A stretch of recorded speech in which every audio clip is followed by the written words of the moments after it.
Nakakalungkot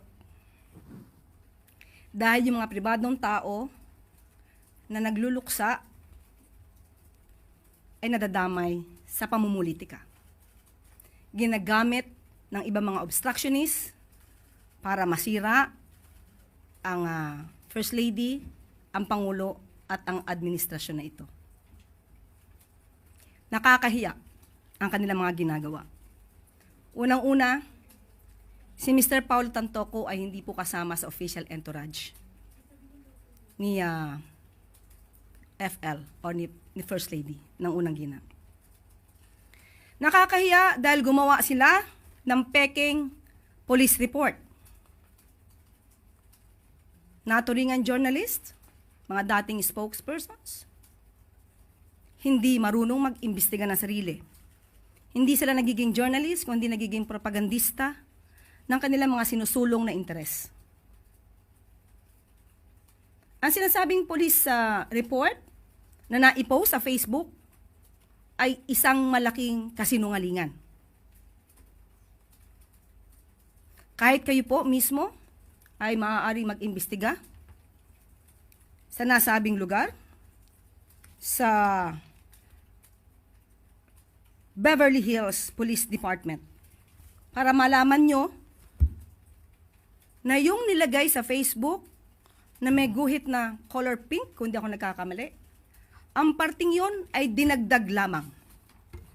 Nag-start ang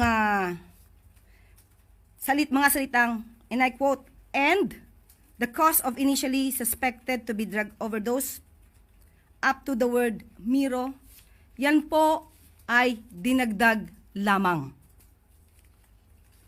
Ito ay mga gawain upang masira ang unang ginang, ang Pangulo, at ang administrasyon na ito para sa pampersonal na interes. Tandaan po natin, ang unang ginang po, nung siya ay nasa Los Angeles, ay meron po siyang security service na provide ng US. At meron din po siyang kasamang PSG. Hindi rin po siya nag-stay sa nasabing hotel ni Mr. Tantoco. Iba po ang kanyang hotel. At meron po siya mga activities March 8. Kung pwede po nating maipakita sa monitor. March 8, makikita niyo po sa screen na mayroong konsyerto para sa Pilipino. Makikita niyo sa larawan din, Secretary Cristina Frasco. March 8 yan ginanap, hapon hanggang gabi. Papaanong masasabi ng mga obstructionist na to, ng mga fake news peddlers na to, ang patungkol sa nakita nilang mga tao doon sa vicinity? Kaya po yan ay dinagdag lamang.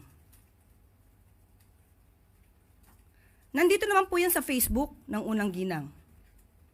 Pero kahit ito po ay nasa Facebook at ito po ay nai-report naman, pilit nilang binabago ang kwento at nakakalungkot dahil kapwa Pilipino ang kanilang niloloko para sa kanilang personal na interes. So muli, sa mga journalist na nagpapanggap na kayo journalist, pero lumalabas na kayo propagandista, maawa po kayo sa bansa, maawa po kayo sa taong bayan. Huwag niyo pong lokohin ang mga Pilipino.